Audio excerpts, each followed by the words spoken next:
welcome to the deep dive. Today, we're digging into some source material you shared with us. Yeah, specifically a film review. It's for Crickets, It's Your Turn, written by Mary Munoz over at Moviescramble. And it covers the film's premiere at the Glasgow Film Festival. So our aim here is to really unpack this review, right? Exactly. We want to see what it tells us about the film itself, its themes, the director's choices, and sort of pull out the key takeaways from Mary Munoz's perspective. Okay. And just a heads up before we jump in, the review does discuss scenes depicting sexual assault. Right. So naturally, as we talk through the review, we'll be referring to those difficult subjects based purely on what the source material covers. It's definitely tackling some heavy stuff, and the review dives right into that. So, yeah, good to know going in. Okay, let's get into it. The reviewer, Mary Munoz, starts by kind of setting the scene, placing the film in a specific genre context. What's she saying there? Well, she puts it in the rape revenge subgenre. And she immediately brings up a couple of recent examples to give us, a frame of reference. Like what? Like Coralie Fargate's Revenge and Emerald Fennell's Promising Young Woman. Right, okay. Big films in that space recently. Yeah, and she points out that those films were notable for giving the victims real agency, anger, letting them fight back powerfully. So that comparison sets up her first big observation about this film, Crickets, It's Your Turn, which is written and directed by Olga Kuratko. How does it stack up in comparison?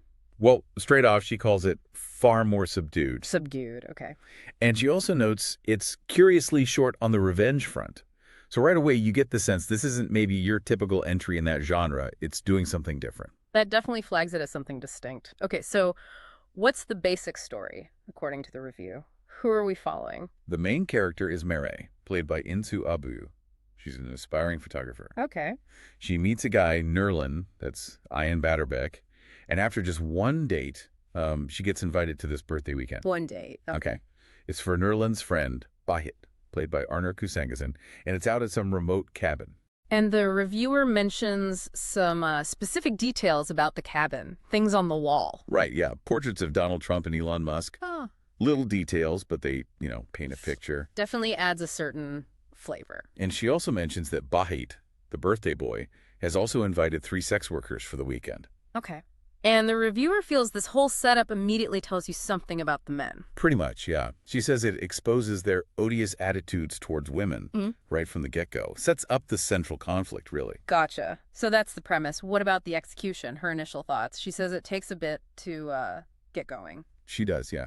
She says it does take a little while to get into. And part of that, she thinks, is down to this stylistic choice. These cutaways. Cutaways? To what? They look like pieces of avant-garde theater. Sort of jarring, maybe, at first. Okay, but they're explained. They're not just random. No. The review explains they're actually Merey's daydreams. They happen whenever she sees or hears something, harmful or shocking. Ah, okay, like a coping mechanism visualized. Exactly. And the reviewer points out, significantly, that the director uses one of these daydreams in place of Merey's assault, which she describes as mercifully handled that way. Okay. Anything else about the start? Dialogue. Characters. Yeah, she felt some of the early dialogue feels a little stilted whilst characters are being established. A bit awkward, maybe. Kind of, yeah. And her take on the early characterizations, most of the men are just boorish and misogynistic. Right. Merey herself is set up as quirky and aloof, but the reviewer felt that doesn't quite land initially. Doesn't quite land, okay. And there's another guy, Sergei, played by Alexander Kavan, who apparently tries it on with Merey but comes across as an absolute non-threat. So a mix of impressions at the start. So a bit of a slow burn maybe with some distinct style choices and character intros that take a moment, but then she says the film finds its rhythm. It does, yeah. She says this is where the director, Olga Kuratko, really starts using the camera with intensity. Intensity? How so? She mentioned the cabin walls. Yeah. She describes the camera work, making the cabin walls appear to close in on Merey, really dialing up that feeling of claustrophobia, of being trapped. Okay, that sounds effective. And she highlights one technique, specifically rapid panning shots, moving quickly from one man's gaze to the next, focusing on Merey. Ooh, that sounds uncomfortable. She calls it uncomfortably intimate. Slimy, really visceral description.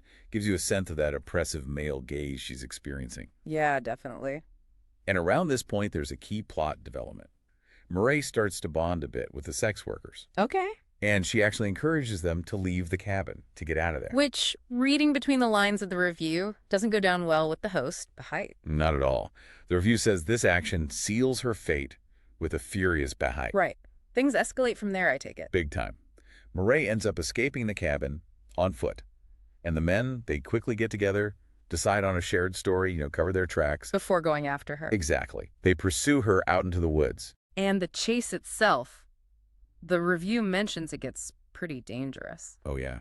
She uses phrases like flesh wounds, near misses, and outright assaults.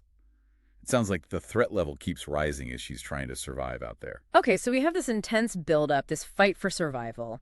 But this seems to be where the review finds its main point of contention, its biggest disappointment, particularly with Nurlan. Yeah, this moment seems absolutely crucial to her reading of the film. It's after Merey has been assaulted. Nurlan finds her, and his first question is, well, it's devastating. What does he ask? He asks, "You didn't resist, did you?" Wow, okay. And the review notes Merey's immediate reaction is physical. She hits him square in the forehead with a wooden beam she's carrying. Can't blame her. But that question, it signals a major shift, doesn't it? Away from what you might expect in this genre. Absolutely. The reviewer explicitly points to the lack of violence that marks Crickets out from other rape revenge films. Meaning Merey doesn't really get that violent catharsis? Right. There's the distinct lack of bloodshed, even though she's literally fighting for her life. It avoids that expected trajectory. And instead of her gaining power or control back through, revenge, what happens? Well, this is the part the reviewer found really frustrating. She says Merey is somehow coaxed by Nurlan into handing over her weapon and therefore her agency. Giving up her weapon after everything. Yeah. It's like she loses that power again right when you think she might consolidate it. It sounds incredibly disempowering. So how does the reviewer see the film ending then, after that moment? She interprets the conclusion as Merey basically being treated as a nuisance. The nuisance. Yeah. By the men, she's just something to silence and ignore. Their perspective is simply that it was a story of a birthday weekend gone wrong. No accountability. None. The reviewer's sharp takeaway is there are no lessons learned by the perpetrators. And the impact of that kind of ending for the character, for the audience. Well, for Mary Munoz, it completely deprives both Merey and the viewer of any sense of justice or satisfaction. That catharsis you might anticipate just isn't there. Does she speculate on why the filmmaker made that choice? She does wonder if maybe it's meant as a commentary on reality. How actual rape cases are often mishandled, how victims are silenced, how perpetrators face no consequences. Sort of bleak realism? Potentially. But even acknowledging that possibility, the reviewer admits she personally found the ending more than a little deflating. Deflating is a strong word after such an intense setup. It really captures that sense of disappointment. But despite this core criticism of the narrative arc, she did have good things to say about the acting. Oh, definitely. She calls the performances good and very credible across the board. Anyone stand out in particular for her? She highlights three main actors. Inzu Abu, who plays Merey, is described as strong and resourceful. Okay. And the reviewer also praises her for perfecting an emotionally damaged stare, capturing that trauma. Right. Who else? Arnur Kusangazin, who plays the main antagonist, Bakyt, apparently embodies smug and sleazy. Sounds like he nailed the villain role. Okay. And then there's Ayaan Beiderbecke as Nurlan, the guy Merey initially dates. The reviewer calls him the biggest surprise. Oh. Why's that? Because his boy band good looks belie attitudes that aren't all that different from his circle of friends. That sort of hidden complicity, maybe. Interesting. So the performances really kept her invested, even when she disagreed with the story choices. Seems so. She says those three actors in particular keep you engaged throughout. The review also touches on the film's context a bit, right? Something about Kazakhstani cinema. Yeah, she mentions this is actually the first piece of Kazakhstani cinema she's personally watched. Okay. And she expresses real appreciation for seeing another female writer-director tackling the taboo subjects that no one else will. So acknowledging the importance of that representation and subject matter focus. That's a good point. And she also notes its festival status. Right, that Crickets, It's Your Turn is actually up for the Audience Award at the Glasgow Film Festival. Which is interesting given how challenging and potentially divisive the review suggests it is. Definitely. It suggests it's making an impact one way or another. And speaking of impact, she sums up her own personal reaction after watching it with three pretty powerful words. What are they? Repulsed, fearful, and exasperated. Wow. Repulsed, fearful, and exasperated. Those are definitely not feelings you forget easily. It really underlines how affecting the film must be, even if it's in uncomfortable ways. Absolutely. It sounds like, from her perspective, the film succeeds in creating atmosphere and eliciting strong emotion, and the acting is commendable. Right.